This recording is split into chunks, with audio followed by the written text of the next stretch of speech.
Hello again, everybody, and welcome to the Keith Costas Podcast, World Series edition.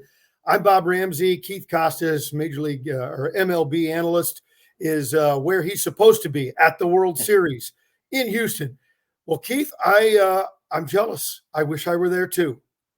Can't you tell? It's a beautiful setting, right, in this dark hotel room. But we'll be at the park soon enough, and good to be back on the road. And World Series, obviously, always a fun time. Let's before we get into all the stuff we have to talk about, I'm just curious about what MLB analysts, or specifically this analyst, does for a World Series. What is your day like? What do you expect the next week or 10 days to be like? Yeah, so we've got kind of the whole traveling circus out here on the road. Everybody doing all the stuff they normally do in the studio. If you watch our shows, they're all basically here on site, which is always a fun time. You can just grab players on the field, a lot more interaction with the guys in uniform, obviously being right here. So that's always a good time. And we've got a whole band of characters putting that together. Like I said, for me specifically, though, doing game production stuff on the MLB International side. So what that means is basically doing an English language broadcast for, Canada, the UK, all the English-speaking countries outside of America, and then all the other broadcast partners in Japan and South and Central America. They can basically just take our kind of stripped-down version of our broadcast and put their own announcers over it. So we're doing our own show for the people that speak English, and then also kind of working with those other broadcast partners, giving them what they need to bring the games to all different parts of the globe.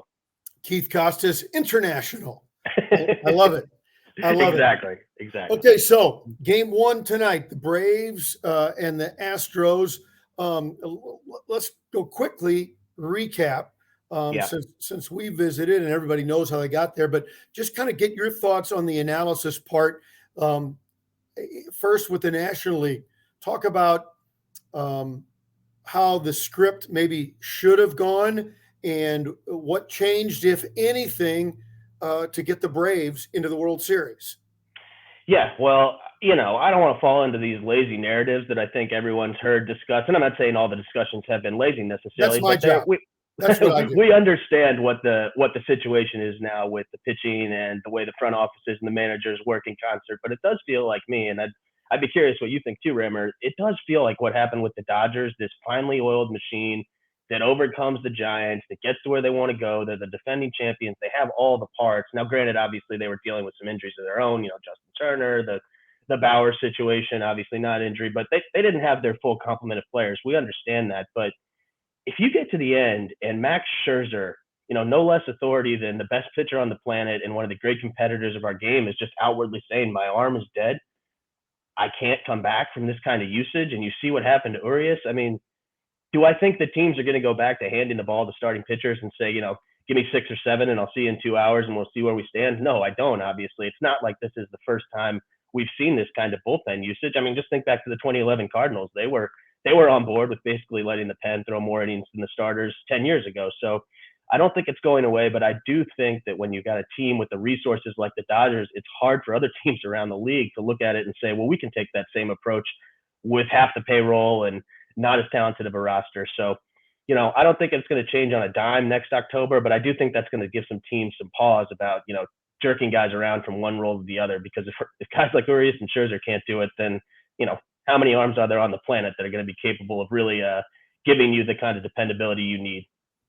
I think in elimination games, I get it. You got to survive. I get that. But they use Scherzer and Urias both in non-elimination games, and there's no question about it. Those decisions impacted the outcome. I'm not saying that's the absolute reason, but it was an impact on pitching. There's no question about it.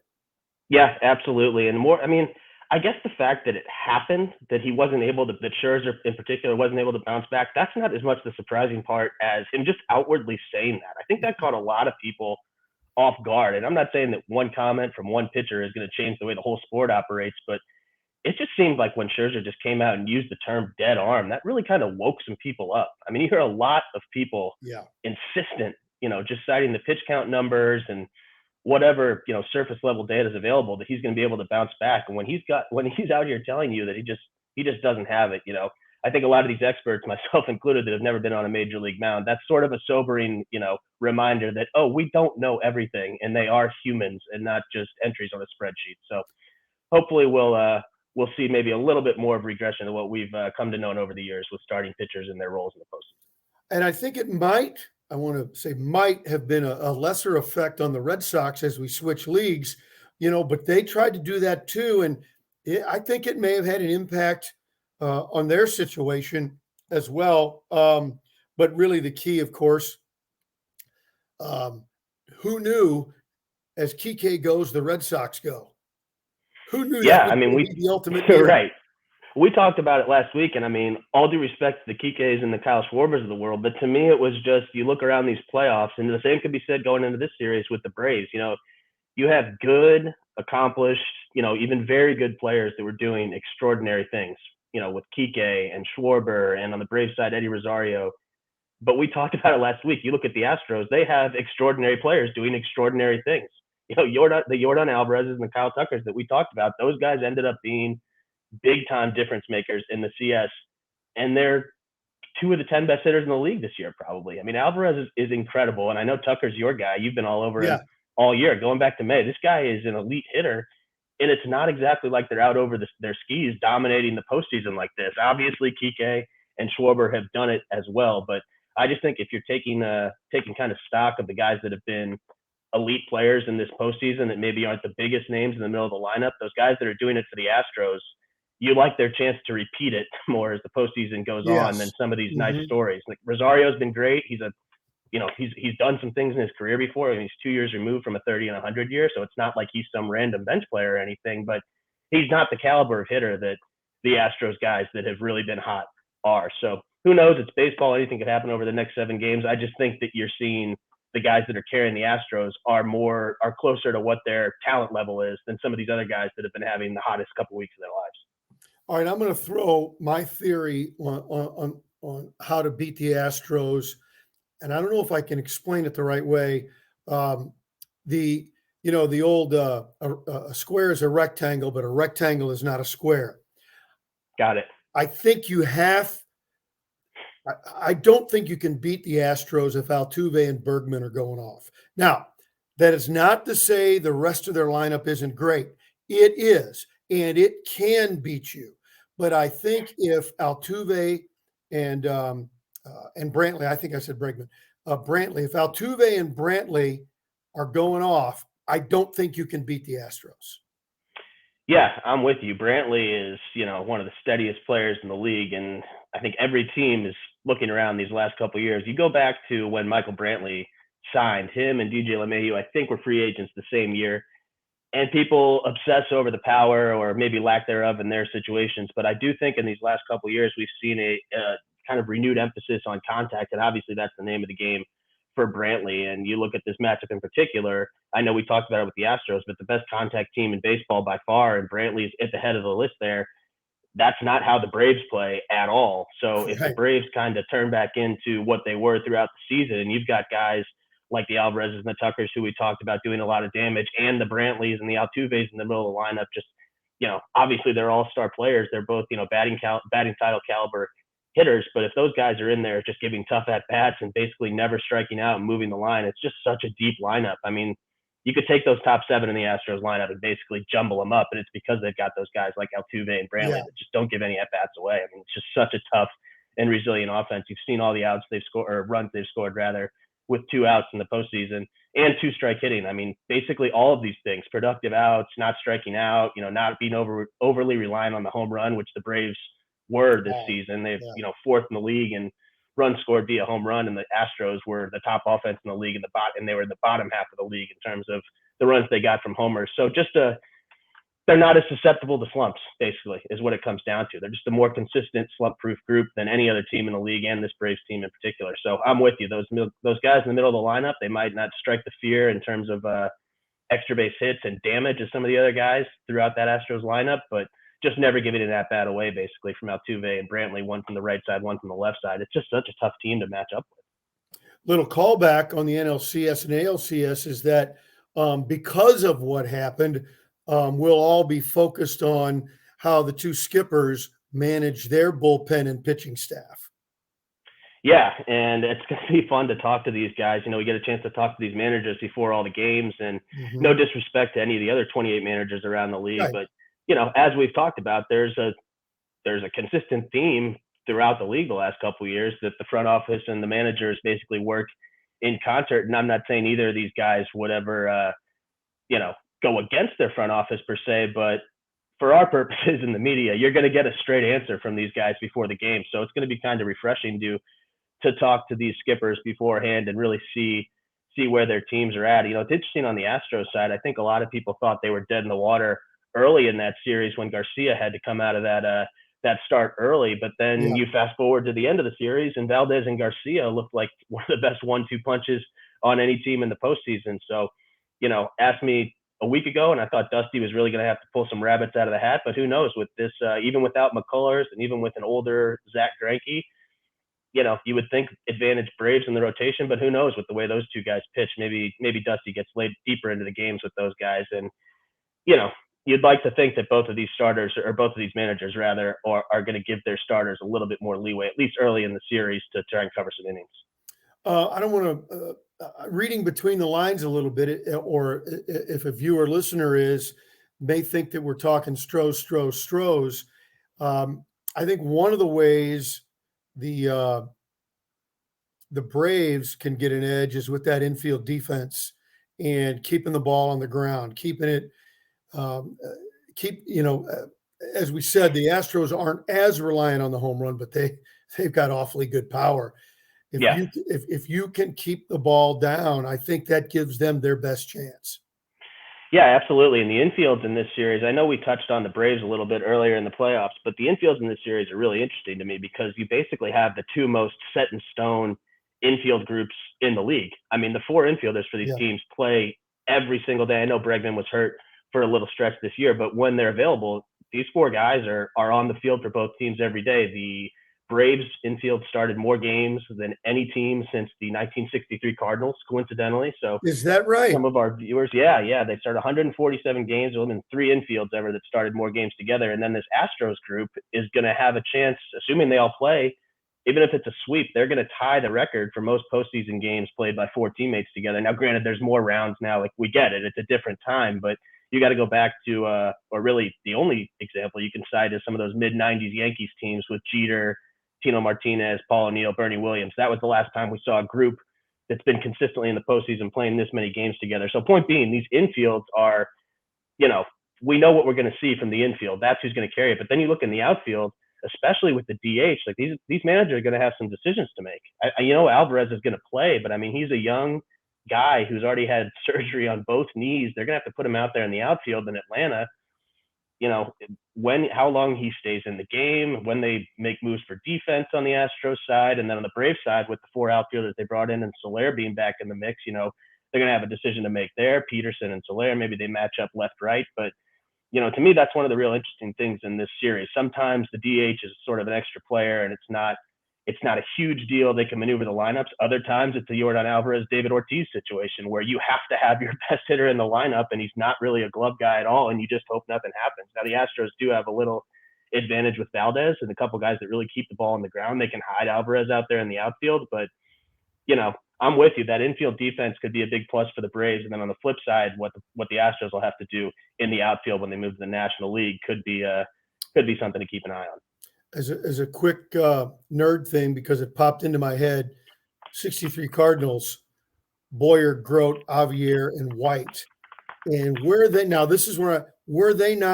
didn't the writers vote them in as the all-star starting infield in 63? I believe they did. I know there was one of those early 60s Cardinals groups that was voted in as the all-star team, and I would think that just given the volume of games played that year, it probably would have been 63, but I'll defer to your expertise there. Never defer to the mush that's going on in here. Just every now and then stuff like that pops out. You pulled a pearl out right there. That was a good reference. I have no idea what's going on with my house, my kids, my car. I can't remember where the keys are, but Boyer, Grote, Avier, and White, just like that. That's usually how it works, right? With us weirdo obsessed sports fans, we can tell you some guys average from 15 years ago, but sometimes can't remember what we had for breakfast. So yeah, I know it's the feeling. crazy. So I've thrown out a couple of different scenarios about what the keys might be. Let's just look specifically at game one.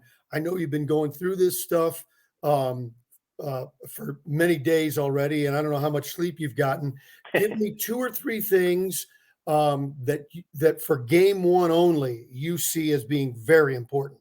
Well, we touched on it just briefly talking about Alvarez in the outfield, but Valdez, I mean, I don't know how much National League fans have gotten a chance to see this guy pitch. Obviously, he's been on a big stage in the postseason here, but his ground ball rate it's not just the best in the game. He's on another planet. We haven't seen, since they've been tracking these things, we haven't seen anyone close to throwing his amount of innings and getting the ball on the ground as much as he does. He's up around 70%. Like, there's been some specialists over the years, the Zach Brittons of the world, or, a handful of other relievers that come in and just pour sinkers and keep the ball on the ground. But for a guy to go out and pitch the volume that Valdez does, and 7 out of every 10 balls that are in play are on the ground, that's otherworldly. But then you talk about game one and you look at the Braves, we talked about it, the reliance on the home run, the power hitting team. They had the second lowest ground ball rate in the game, offensively speaking. So can this group that kind of likes to launch and has some guys that will turn and burn, think about some of these swings on the Braves. It's not hard to see why they had a low ground ball rate. There's a lot of guys with some pretty long swings that like to get the ball in the air. So can this Braves offense get Valdez out of his game, or is Valdez just going to be, throwing ground balls and getting double plays and erasing base runners left and right, which has kind of been his game? So that's one big thing that I'm looking for in game one for sure. Yeah, I had not thought of that specifically for game one, but it is sort of a real specific. I'm trying to hit it up and out. You're trying to keep it down, whether it's soft contact or hard, doesn't matter. You're counting on your infield. So will you get frustrated because Jock Peterson or Jorge Soler runs into one, or do the Braves get frustrated and start flailing away and not be able to get anything up in the air? That will be a fascinating matchup. Yeah, I think so too. And then you just talk about, other early keys. This Houston ballpark, especially going back, Rammer, you think about the DS game that we did in Boston, and I think you and I joked about it a little bit, but it's true on the TV side. Just pull back the curtain a little bit. The absolute nightmare scenario for somebody that does my job is a play like the one that happened in Boston in the DS with the ground rule double that no one quite exactly knew what was going on. Those plays that you see once every 100 years and no one knows the rule because they've never seen it before. Yeah. Take a look at the ground rules around the league and just compare the average stadium to Houston. There's about 2 or 3 dozen ground rules here. It's one of the quirkiest stadiums. So, it just seems like when these big games and teams are in ballparks they don't play in the other league very often, there's so many little nooks and crannies around this park that can make for strange, interesting moments, but then also just big picture, the things that are going to come into play. These Astros, a lot of these hitters have basically, we talk about it a lot with Fenway, but Houston's basically the same. There are a lot of these Astros hitters that have completely tailored approaches to this ballpark. I mean, we talked about Altuve a little bit, and you throw around professional hitter, and it's true. He is obviously he's a 3-time batting champion. He's a complete hitter, but he's kind of turned into a little bit of a one-dimensional guy this year. No one had a bigger increase from last year to this year. Granted, small sample last year, but 2020 to 2021 in terms of pull percentage, no one upped it as much as Altuve did, and he ended up with the career high in home runs. Same thing with Bregman. I mean, he is a straight pull hitter at home. So these Astros hitters know kind of how to tailor their swings to the ballpark. Obviously, it's not going to sneak up on the Braves. You stand in the box in that left field porch, seems like it's 100 feet away. But I just think that some of these Braves pitchers, if they leave something up, these Astros hitters know how to attack in this park. So, it wouldn't surprise me at all to see more than a few homers go into those Crawford boxes early in the series. We didn't talk about this in the pre-show meeting, so I'm not trying to set you up, but it just popped into my head. A question. So when facing the Astros, or maybe any team that comes in into Houston, is there a different number or ratio to extreme shifting? And if extreme shifting is going on in Houston, does it still say, nope, we still got to get to the Crawford box, versus we got to take advantage and roll it to the right side? Yeah, well, it is kind of interesting because we saw it in that early round game that we did as well in that series in the DS. White Sox versus Astros, and there's a pretty big difference when you look just in that series at where the White Sox were playing in that left field in front of those Crawford boxes compared to where the Astros were playing. The Astros outfielders tend to play basically on the track. I mean, they're comfortable there knowing that they got to come in on everything there, and anything over their head's probably going to be out of the park anyways, or at least high off of that wall. Whereas the White Sox fielders were playing a little more shallow. So again, it's not like these things are going to sneak up on them. These guys have dozens and dozens of people up in their analytics department, in their front office, thinking about all of these things weeks in advance. So I'm not suggesting that the Braves are going to get one game in and then turn around and say, oh, that's a big short wall there. Maybe we should change our positioning. Obviously, they have some plan of attack. But it just seems like those Astros outfielders, obviously from playing 81 games there every year, they just have a comfort level playing that deep and coming in on everything. So who knows how the Braves are going to approach it in the outfield. I do think, kind of playing off what you said about shifting, though, kind of an interesting comparison here on the infield. The Astros, as you might expect, have been at or near the top of the league in shift percentage since that kind of thing's been tracked. That's their MO. You know, everyone knows they're a very forward-thinking front office. The Braves are more what you would have expected in recent years, more of an old school approach. They were dead last in the league in shift percentage last year on the infield. And then all of a sudden this year, around mid-May, they started shifting like crazy. You can look at the charts and they were still down where they had been, and they flew up in the middle of May. They had a complete shift in defensive philosophy, and I'm anxious to kind of hear what Brian Snitker has to say about that. I've read a couple of things about it, but I want to get his thoughts before this series gets going, because they've gone, you know, since that kind of May shift that they made, no pun intended, they ended up all the way in the top 5 in the league in terms of shift percentage. So we actually saw it a couple times, you know, hindsight being 2020, but that Dodgers series, you think back to Bellinger, I think Chris Taylor maybe at one point had a very, very deliberate shift beating type of like almost half swings. So that's something we wouldn't have seen from the Braves in the last couple of years. And for whatever the reason is, they've kind of made that turn. So we're going to see these teams, at least on the infield, playing kind of a similar defensive style, which, you know, I think is interesting, especially against, like we talked about, an Astros team that puts the ball in play quite a lot. So how much the Braves stick with their regular season plan versus just playing straight up defense is another thing to kind of keep an eye on here. Not to get too deep into this, because this is about baseball in general and not just the World Series. But I thought about it with Bellinger in particular, and being a Cardinals guy, watching them do it later in the year and during that winning streak, being willing to take the pitch the other way. If individuals, probably not teams, but maybe some teams will do it, to say, we're going to take what you give us. And I wonder where the tipping point comes in analytics for saying, okay, this guy or this team has now, you know, we got to throw out our old numbers because here's what they're doing now. And the analysis of that, I think, will be interesting, because I think we will definitely see individuals and maybe whole lineups trying to approach that next year. Yeah. I totally agree. And, you know, in my job, it's interesting because sometimes you come across, you know, good nuggets, or you have some theory you've developed that you feel really good about, but you always try and keep in mind, you know, you're preparing guys that played in the major leagues that are going to forget more about baseball than you'll ever know. So you want to just point them in a right direction and let them tell you what they see from there. But you start looking at the way that these CS series played out, and I think you hit the nail on the head, Rammer. That, you know, again, going back to the Dodgers, sort of the peak of the way modern baseball is played, it doesn't seem like there was much of what you're talking about going on. It seems like a lot of their decisions were based on that larger sample size of the regular season and the careers. Could just go back and look how they pitched Rosario. Look at the little chart of where the pitches were. 14 hits, almost all of them were inside. I'm not a hitting coach, but that's not surprising. Look at the way Rosario swings, and just even his setup at the plate. Like, of course he's an inside. He wants to turn on the inside pitch. Like, that's you picture his swing. You don't picture him, you know, blistering a line drive in the 5-hole. You picture him doing exactly what he did, you know, pulling everything. And the Dodgers just kept pitching him inside. So I do think that the Astros have a nice mix with the way their front office machine kind of works, and with Dusty and Strahm down in the dugout, that maybe we'll see a little bit more of what you're talking about in terms of, okay, what's happening right now, as opposed to what these trends tell us, because the trends certainly don't tell us that Eddie Rosario is a 560 hitter, which is what he was last week. So maybe something other than the inside part of the plate would be a plan of attack for him. Not a pitching coach, but just seems like a decent suggestion to me.